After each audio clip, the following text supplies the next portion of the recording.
Good evening everyone. कैसे हैं आप सभी? I hope all are very good. तो आज का जो हमारा टॉपिक है वो है महाभारत, द महाभारत।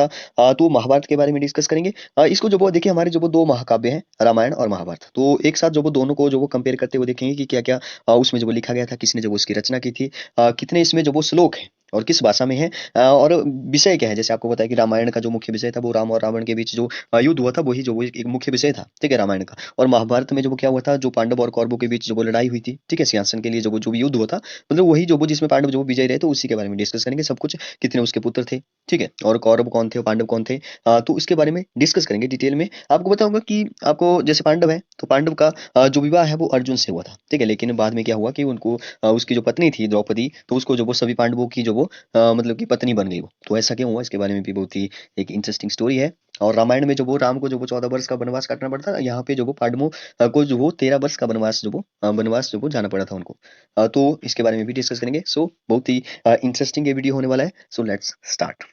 तो सबसे पहले देखिए, यहाँ पे लिखा है कि महाभारत जो वो न केवल भारत अपितु विश्व भर में जो वो सबसे बड़ा महाकाव्य है। तो अगर आपको पूछे कि सबसे बड़ा महाकाव्य कौन है, तो वो महाभारत है, ठीक है। कौन है? महाभारत है। तो यहाँ पे एक क्वेश्चन पूछा जाता है कि इसकी रचना किसने लिखा था, तो वेद व्यास जी ने जो वो महाभारत लिखा था। और रामायण जो वो किसने लिखा था, वाल्मीकि ने लिखा था। ऋषि वाल्मीकि ने जो वो रामायण की रचना की थी।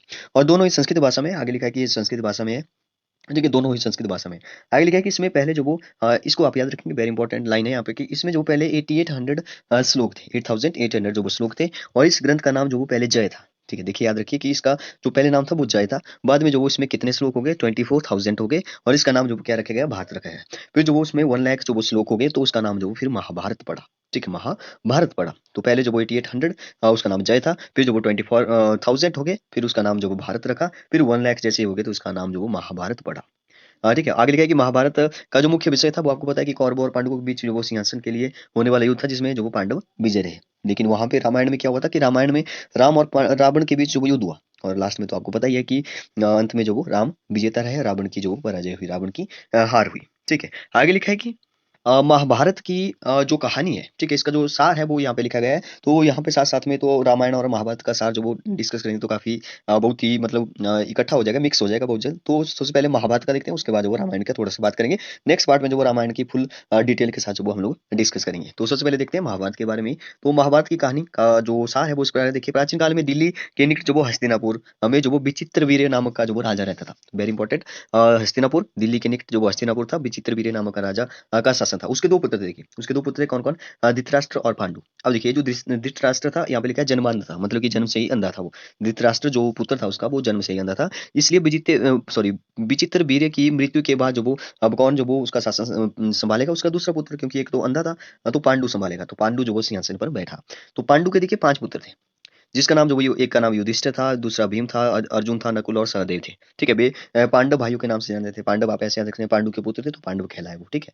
और पांडु जो वो शीघ्र ही उसकी मृत्यु होगी, ठीक है। तो उस समय जब वो उसके 5 पुत्र अभी बहुत छोटे थे, इसलिए जो वो धृतराष्ट्र, धृतराष्ट्र कौन था, जो उसका जो विचित्र वीर्य का दूसरा बेटा था, ठीक है। एक तो पांडु था जो सिंहासन पर पहले बैठा, लेकिन जब पांडु भी मर गया, उसके बेटे भी छोटे छोटे हैं, तो अब जो वो धृतराष्ट्र को ही जो वो सिंहासन पर बैठा गया। मतलब कि हस्तिनापुर का नया शासन कौन बना, वो धृतराष्ट्र बना, जो कि पहले से ही अंधा था, जन्म से अंधा था। अब देखिए, यहाँ पे लिखा है कि उसके जो कितने पुत्र थे, उसके 100 पुत्र थे। अब अगर उसके 100 पुत्र थे, तो कौरव भाइयों के नाम से वो जाने जाते थे। तो अब इसमें से जो वो कौन बड़ा था, दुर्योधन जो वो सबसे बड़ा था। तो कौरवों और पांडवों के आरंभ से ही एक दूसरे से जो वो ईर्ष्या चल रही थी कि ये जो वो क्यों शासन में बैठा है, ऐसा ऐसा, ठीक। तो आगे लिखा है कि धृतराष्ट्र और युधिष्ठिर की योग्यता और गुणों से बहुत प्रभावित था, ठीक है। तो देखिए यहाँ पे लिखा है कि धृतराष्ट्र जो था, वो जो वो युधिष्ठिर, जो कि किसका बेटा था, वो पांडु का पुत्र था, सबसे बड़ा पुत्र था, ठीक है। ठीक है, तो 5 पुत्र थे। देखिए यहाँ पे युधिष्ठिर, भीम, नकुल, अर्जुन, नकुल और सहदेव, ठीक है। अच्छा, यहाँ पे बड़ा पुत्र तो नहीं लिखा है, लेकिन ऐसी ठीक है। तो यहाँ पे जो वो युधिष्ठिर की कौन बात कर रहा है, धृतराष्ट्र बात कर रहा है, ठीक है। तो इसकी योग्यता और गुणों से बहुत प्रभावित था। तो इसलिए जो वो उसने क्या किया कि उसका उत्तराधिकारी जो वो उसको घोषित कर दिया, किसको? धृतराष्ट्र को, जो पांडु का पुत्र था। अब देखिए, इस निर्णय से दुर्योधन, अब दुर्योधन कौन था, वो उसका बड़ा पुत्र था, ठीक है। दुर्योधन उसी का बड़ा पुत्र था, 100 पुत्रों में से दुर्योधन। अब दुर्योधन और अन्य भाई जो वो बहुत मतलब कि बहुत परेशान हो गए कि ऐसा क्यों हो रहा है, ठीक है। तो उन्होंने जो वो एक षड्यंत्र रचकर जो वो पांडवों को देश से निकाल दिया। यह सुनकर जो वो पांडव भी राज दरबार में पहुंचे, तो अर्जुन अच्छा, आगे लिखा है कि यह सुनकर सॉरी यस देश से निकाला निकाल दिया, ठीक है। देश निकलने के समय जब वो पांडव भाई पांचाल देश पहुंचे थे, ठीक है। कहाँ पे पहुंचे? पांचाल देश पहुंचे, जहाँ उस समय जो वो राजा द्रुपद, ठीक है, राजा द्रुपद की यहाँ पे आपको पता चलेगा कि जो अर्जुन की एक पत्नी थी, अर्जुन से विवाह हुआ था द्रौपदी का। ठीक है, बाद में क्या हुआ तो उसके बारे में डिस्कस करेंगे। पांचों की जो वो पत्नी कैसे कहलाई वो यहाँ पे आने वाला है, तो इसलिए ध्यान से सुने। तो यहाँ पे लिखा है कि एक षड्यंत्र रच कर जो वो निकाल दिया, पांचाल देश पहुंचे कौन, पांडव।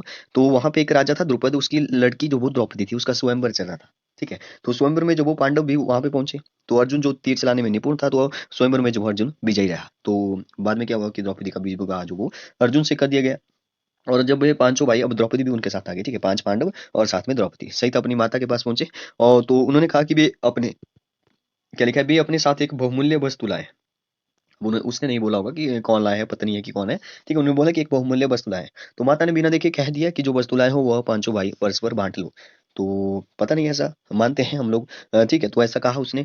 तो पांचों भाई जो वो परस्पर बांट लो, तो ऐसा ही किया गया। द्रौपदी वो पांचों भाइयों की पत्नी बन गई। ठीक है, नेक्स्ट लिखा है पांचाल राज्य से विवाह संबंधी स्थापित हो जाने के कारण जो पांडवों की स्थिति जो वो सुदृढ़ हो गई। आगे लिखा है कि अब उनको जो वो पांडवों पांडवों सॉरी कौरवों कौरवों से वचन के अनुसार जो वो आधे राज्य की मांग की। ठीक है, अब उनको भी तो आधा आधा राज्य मिलना चाहिए था। तो कौरव जो बहुत चालाक थे, उसने जो वो उसर क्षेत्र पांडवों के सुपुर्द कर दिया। उन्होंने बड़े श्रम से इस क्षेत्र को जो वो उपजाऊ बनाया, इंद्रप्रस्थ जो वो नामक अपनी नई राजधानी बनाई। तो ये किसने किया था, कौरवों ने जो वो एक नई राजधानी बना दी थी। क्या नाम था उसका, इंद्रप्रस्थ था। तो कौरव जो पांडवों का उत्थान जो वो सहन नहीं कर पाए। वे पांडवों की शक्ति जो वो समाप्त करने के लिए नए षड्यंत्र रचने लगे।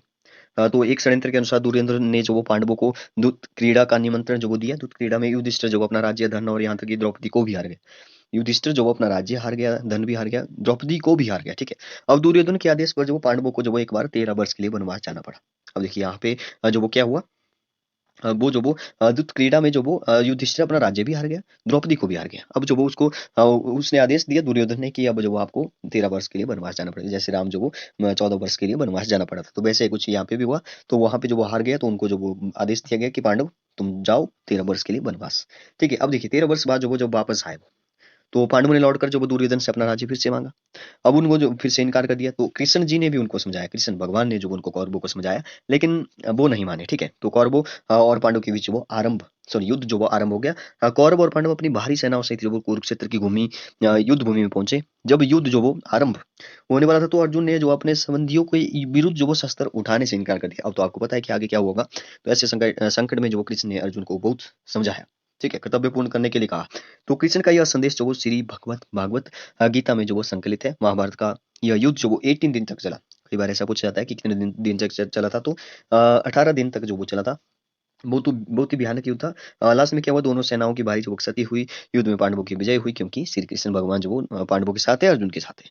आगे क्या, कौरवों की पराजय हुई। इस विजय में के पश्चात जो वो युधिष्ठिर को हस्तिनापुर के राज्य सिंहासन पर बैठाया गया। कुछ समय तक शासन करने के बाद जो वो युधिष्ठिर ने अर्जुन के पुत्र परीक्षित को जो वो सिंहासन कर सौंप दिया। देखिए क्या हुआ, फिर से देखते हैं। युधिष्ठिर को जो वो हस्तिनापुर के राज्य सिंहासन पर बैठा गया युधिष्ठिर। कुछ वर्ष के शासन करने के बाद जो वो युधिष्ठिर ने अर्जुन को जो वो सिंहासन सौंप दिया। पांचों भाई जो वो संसार को त्याग कर हिमालय की ओर चले, और यहाँ से वे स्वर्ग सिधार गए। तो ये थी महाभारत की स्टोरी की क्या क्या हुआ इसमें। अब नेक्स्ट पार्ट में हम लोग जो वो रामायण के बारे में डिस्कस करेंगे। हमने जो वो अभी तक रामायण के बारे में डिस्कस किया कि जैसे उसकी रचना जो वो वाल्मीकि ने की थी, यहाँ पे वेद व्यास ने जो वो महाभारत लिखी थी। तो आगे जो वो उसमें कितने श्लोक थे, राम और रावण के बीच जो वो युद्ध का कारण क्या था, क्या क्या हुआ उसमें, उसके बारे में जो वो हम लोग अगले पार्ट में डिस्कस करेंगे। Okay, thank you and God bless you all.